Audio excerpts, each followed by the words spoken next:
Donc je vais présenter l'ITEP en général de façon un petit peu non exhaustive, évidemment, sinon ça prendrait trop de temps, mais c'est pour vous expliquer un petit peu les missions principales, on va dire.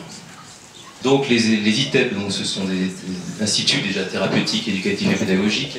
Alors je vais passer rapidement à la diapositive, hein, c'est juste une histoire, bon, ceux qui veulent s'y intéresser, vous allez sur le site iteplapaternelle.fr.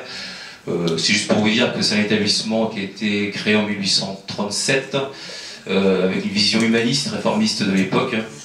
Et ça a été la première école de formation des éducateurs, hein, qu'on appelait à l'époque en 1839 les contremaîtres. L'association, donc l'établissement est géré par l'association La Paternelle, hein, donc reconnue d'utilité publique, avec deux établissements, c'est assez nouveau, hein, parce qu'on a fusionné donc, avec un autre établissement qui est les Fioretti, à Richelieu. Ça a 1 an, du coup on a un dispositif ITEP avec deux établissements, un CESAD Pro, un SAE et un pôle ressources famille. Alors ce qui est, je vais voir après, ce qui est un petit peu nouveau, bon, je verrai la diapositive après. Alors l'unité enseignement, ça regroupe 5 classes. Une classe de préparation à la qualification et une classe pour les apprentis. 8 ateliers qui sont 2 secteurs professionnels importants, qui sont le bâtiment et l'espace vert. Et puis des activités un petit peu autour, un foyer socioculturel, l'association sportive, un grand travail d'entreprise. Hein, on travaille beaucoup d'entreprises, je vais expliquer après l'importance en fait du réseau d'entreprise.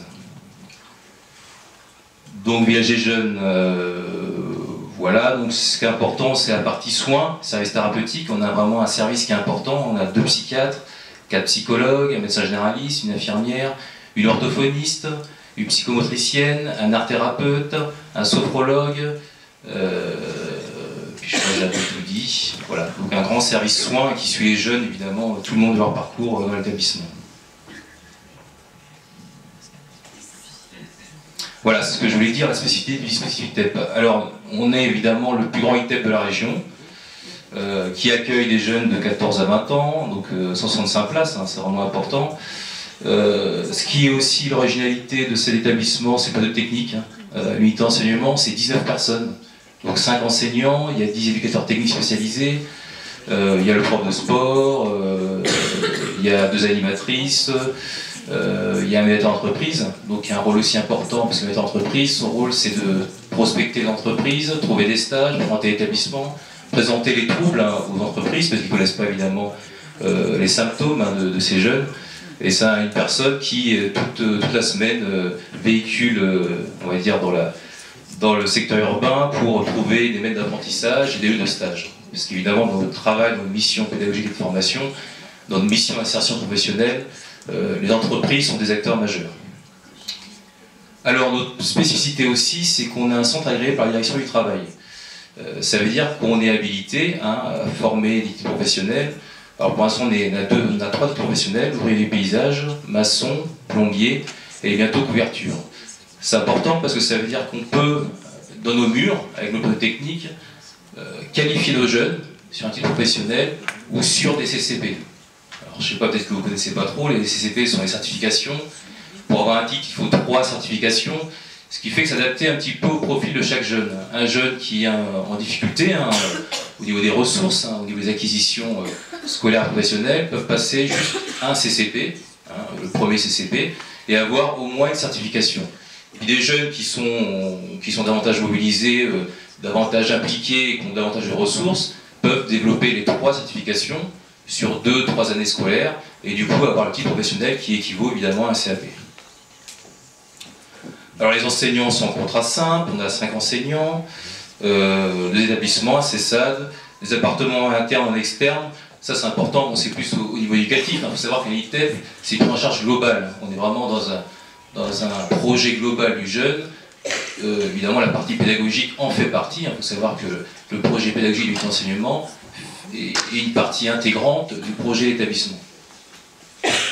Donc les appartements internes et externes, c'est juste pour vous dire qu'il y a un parcours aussi dans l'établissement, un parcours et des missions éducatives, c'est-à-dire que des jeunes dans leur parcours vont acquérir effectivement un maximum d'autonomie, et puis sur leur dernier temps dans l'établissement, ils vont pouvoir profiter des appartements en interne pour travailler l'autonomie, mais aussi en externe, c'est-à-dire surtout on a des appartements qui sont aussi au service des jeunes. Les projets, je ne vais pas m'attarder. Bon, on travaille beaucoup dans la pédagogie de projet, on travaille sur pas mal de domaines. Par exemple, on réhabilite un ULM, un ancien ULM. On travaille sur des journées à thème, sur les comités additives de prévention, avec, de façon interdisciplinaire, avec l'équipe soins. Ça, c'est un travail qui est important. Développement durable, les entreprises, on travaille beaucoup avec le secteur BTP, avec le parrainage. Voilà, bon, ça c'est des projets qui sont différents thèmes. Donc on fabrique des kiosques, on a aussi un chantier jeune, c'est-à-dire qu'on fait des partenariats avec les compagnies bâtisseurs pour pouvoir sortir de l'extérieur, aussi s'ouvrir sur l'extérieur. On a un journal qui s'appelle le Quoi de Neuf, on fait aussi les SSR, le BSR, enfin, le BSR évidemment en convention avec une école de conduite, qu'est-ce qu'on fait? P2I, SSR, le CFG évidemment, le DNB, il y a des jeunes qui ont eu le DNB. On a même eu un jeune qui a été meilleur apprenti de France en couverture il y a 2 ans, alors qu'il était non lecteur. Bon, c'est pour dire quand même qu'on se base quand même beaucoup sur la confiance, de la confiance, la racisation, on appelle ça. Ça c'est notre travail, on va dire, au quotidien et surtout pour les jeunes qui arrivent. Il s'agit de les remobiliser, il s'agit de leur donner un petit peu d'estime qu'ils ont beaucoup perdu, avec évidemment un parcours chaotique, parce qu'on vient après tout le travail, et je remercie les enseignants référents qui font un travail en amont, et vous-même, qui permet aux jeunes d'arriver dans des bonnes conditions. Mais souvent, quand ils arrivent en ITEP, c'est qu'on a un petit peu tout essayé, entre guillemets, avant.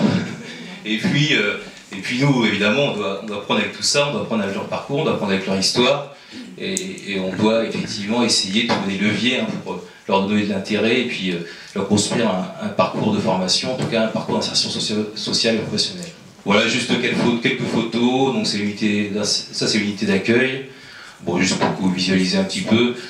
C'est un établissement qui est ancien, mais qui s'est beaucoup rénové. En termes, pour ceux qui ont déjà visité, ça s'est extrêmement rénové, notamment avec un complexe pédagogique qui est important, qui est digne d'un CFA, c'est pour vous dire. On a un secteur très développé, c'est pour ça d'ailleurs qu'on est agréé. Donc les appartements en interne. Alors les appartements en interne, ce sont carrément des studios, voire des types 1. On a aussi des types 1 bis. Et puis les appartements en externe, ça c'est rue Maginot. Ou à l'ancienne, parce que maintenant le tram il passe à travers la maison d'à côté, heureusement. Bon, c'est bien pour travailler l'autonomie. Alors ce qui est...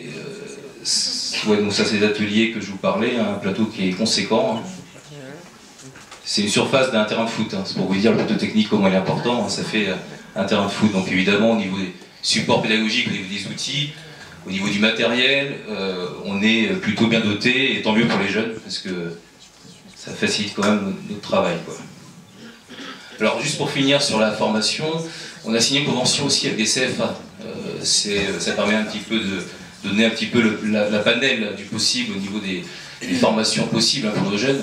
Ça veut dire quoi? Ça veut dire que les jeunes, ils ont 2 possibilités pour ceux qui peuvent accéder à une formation qualifiante, sachant que c'est notre rôle de les mobiliser un maximum pour qu'ils puissent y accéder. Donc la possibilité, c'est le CCP, la certification, je le disais, avec un titre derrière. La deuxième possibilité, pour des jeunes qui ont encore davantage de, on va dire, de possibilités, davantage de ressources, davantage d'acquisitions, ça va être évidemment qu'ils puissent aller au CFA.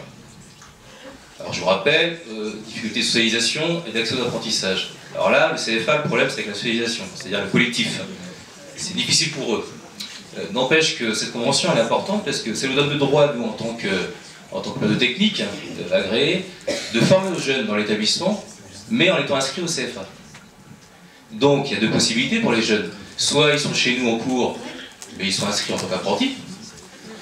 Et puis une fois qu'ils ont suffisamment de ressources, ils peuvent aller au CFA par exemple la 2e année, ou en cours d'année. Donc il y a une modulation, une adaptation qui est possible, et s'inscrit évidemment aussi dans l'objectif de l'inclusion scolaire, ou l'objectif en tout cas d'insertion sociale. Donc ça, ce sont quand même 2 particularités, parce que dans les ITEP en France, on est les seuls déjà à être à centre agréé, donc c'est quand même bien comme possible en tout cas pour les jeunes, et puis on est les seuls à avoir signé une convention comme ça avec le CFA. Pourquoi? Parce qu'on a un plateau technique qui est conséquent.